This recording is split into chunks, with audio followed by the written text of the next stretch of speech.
We were just talking about the temporal nature of life and how there are ebbs and flows, hills and valleys, right? Mountains sometimes and valleys. I like the old expression, the top of one mountain is the bottom of the next, so keep climbing. I don't like that. Oh, I don't like that. Yeah. What was that? I told you what Ronaldo said. For me, life is pain, constant work, and uncertainty. If you know this, then you can. You're good. I'm like, oh shit. Oh wow. Like his kid was eating a cupcake and he looked at him and he goes, okay, but if you want to be the best, but eat it, no God. Yeah, I do the It's same like that shit. Khabib shit. Yeah, I do the same shit with Tiger. Yeah. Gave me like a a eating cupcake. disorder. Yeah. Oh. Yeah. Oh, you're eating a cupcake. Yeah, no. All right. Somebody said that about. I'll just look at me. All right. And then I always ask him, because the problem with that schools, right? The school lunches are trash. Yeah. But then they also have like basically a convenience store inside there. So you got to put like money on their account. So if you want snacks or whatever, but I can see what snacks Tiger buys. Yeah. I can see if he's buying bullshit. And then yesterday, as soon as he comes home, I ask, what was the best part of the day? And then I go, how was lunch? I always start, how was lunch? He says, good. I had teriyaki. What snacks did you have, buddy? He's like, I had beef jerky, 70 calories. Yeah. 70 calories, Dad. I'm like, all right, dude. All right. Wow. I'll take that. He's like his dad. But that's his standard. The one thing that there's a guy yesterday, I'm at the Mothership, and there's a guy who I've known a while, and he's a friend. Do I know him? Yeah, maybe. He got up the other day and did 20 minutes, and it was astonishing. And I always knew he had it in him. I knew he had it in him. By the way, I'll be at New Braunfels Live this week. Which isn't far from here. Friday, Saturday. Come see. Yeah. And so I'm watching this guy, and he got off stage, and I saw growth. Like I saw real growth. Is he older? Are we talking older or younger kid? 40. And I watched him do what I always thought he could do, and I just went, dude, you have the potential to be a fucking monster. Wherever that leads you, I don't know, right? But we were talking about how the fact that there's something about that when he's getting there and things are starting to happen for him. And he is like, I feel like I want to fuck it up. He feels like he wants to fuck he's it like, up? I feel like I'm always holding on. I don't have but time there's for a that. lot of that. I've seen a lot of that with artists, a lot, where people have like real potential. They start getting there and then all of a sudden they'll fuck it up with a bad relationship. You know, his dad sent him a hilarious thing where it's like, man, and he's going to run, and on the other side of the ravine is goals, life goals, and then in the valley is just says vaginas, right? Yeah.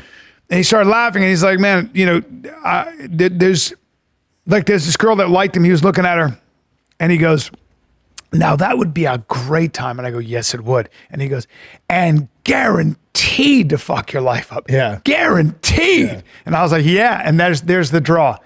And he goes, you believe the devil's real? I go, I sure fucking do. And it comes in shiny packages. Big tits. Yeah. Yeah. And I really do.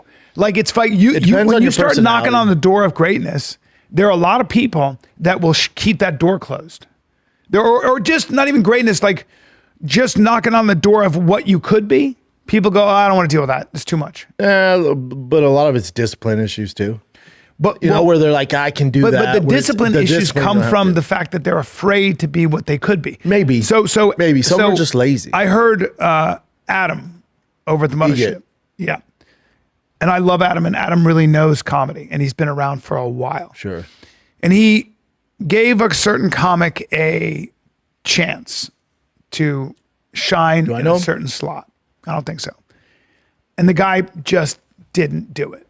And Adam said to him, wait, didn't go up, or did he just didn't do good material? Yeah. He didn't show up. He didn't show up. The lights got hot. Yeah. And he looked at him and said, dude, I love you so much and you're so talented, but I'm not giving you that spot for a long time. No, he's just not ready. Fucked up. Is he younger? No. Old enough to know different.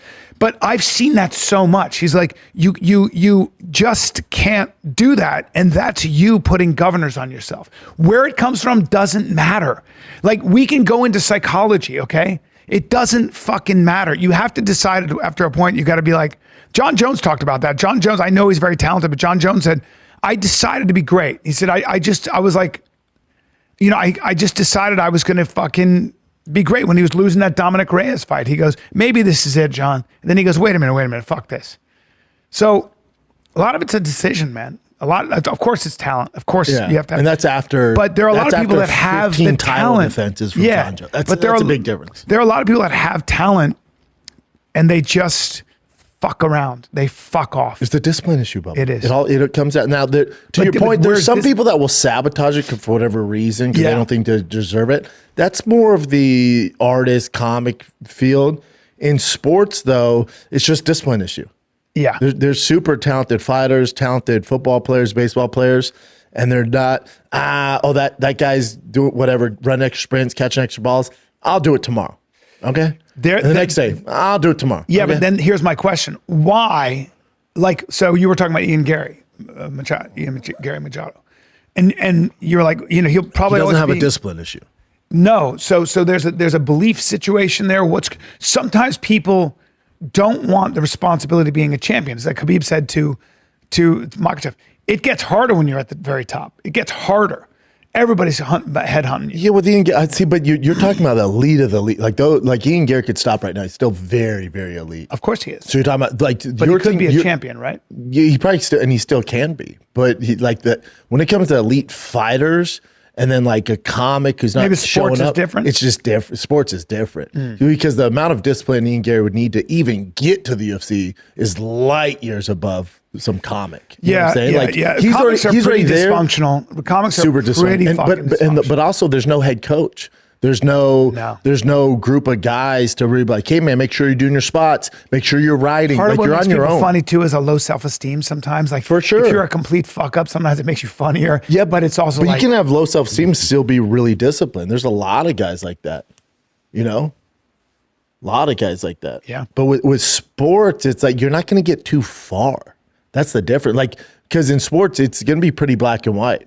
If you're not disciplined, you're dropping balls, you're not running hard. All right, buddy, you didn't make the team. So there's nowhere for you to go. In comedy, how many people do we know that aren't very good? They stick around for how long? They're at the Comedy Store, they're at the Mothership, and you're just like, buddy, because there's no cuts. Yeah. You can still get up and kind of half-ass it and be a comic and hang out with the boys. And never made me laugh once, Yeah, but that's what there's no, the barrier of entry is pretty fucking easy. It is. Like there's no. Everybody's a comic. Yeah, there's no. It's like I'm a stand-up comic. Oh, cool. There's no standard where you're going to get cut. Well, you can do a 15-minute, 10-minute set and hang out at the bar all night. And that's your life. That's your life because you're a comic. And I know comics that told me that's all they want. I'm like, that's cool. Yeah, well, okay. Some of that, they're like, I'm good, man. I keep my nut low. I just want to hang out with the boys, do my set, crush, meet chicks. A lot of guys in New York like that who's still doing it at 55, 60. Yeah, all I'd good. rather die. But if that's what they want, all good. You did it. Yeah. You did it. Not everyone wants to be torn around all the fucking time and dealing with the pressure of social media and all that stuff. Yeah. So I get it. I've always. What is Schaub talking about? Of course you can get cut from comedy. He got cut from comedy. He had to stop doing it because he couldn't sell any tickets. And he was 100% describing himself. But could you tell how heated he got when Callen brought up the Mothership? Callen's like, yeah, we're just hanging out at the Mothership. You know, that place you're not allowed to hang out at, Schaub. And talking about the comics there, and Schaub is just so pissed because, Brendan Schaub's a pathological liar, and he lies to everybody. And I think at this point, including himself, that, he doesn't want to be on the road doing stand-up. He just wants to stay at home with the kiddos. Unless he can pay money to be in a Scrub Daddy commercial, then he'll hop on a fucking plane to California in 2 seconds and miss all their games and shit to stand in the background like an idiot. But no, going on the road, banging chicks, addies and baddies. No, he'd rather stay home. Just so happens last year stand-up, he had to cancel every gig because he couldn't sell a ticket. But yeah, totally the thing. But he's ultimately heated. Like, he's friends with Joe Rogan, and he's not allowed to even just go, hang out at the club. The couple of times he's talked about being at the Mothership, it's like he had to pay to get in, and he went, his dad came in to visit him, so they went to dinner there. Of course, not with Joe Rogan or anything. This dude moved to Austin, Texas to be around Joe Rogan and at that club. And like, Joe Rogan has not hung out with him once. Not a once, won't bring him. Like, it's understood he's never going to perform there, but he's not even allowed to go there and hang out because Rogan has a rule. In order to hang out in those green rooms, you got to be a comic. And if you're not good enough, you're not allowed to hang out or even perform there, which is odd because I wonder why Joe would allow himself to perform there because he's not good enough. But yeah, Schaub is just friggin' heated, and this is, Callen's little way to get back at Schaub. Just bring up the mothership. Yep, hanging out at the mothership. And them in their god awful studio they're trying to sell. Sad. And this was a bizarre episode, by the way. But yeah, let me know your thoughts in the comments.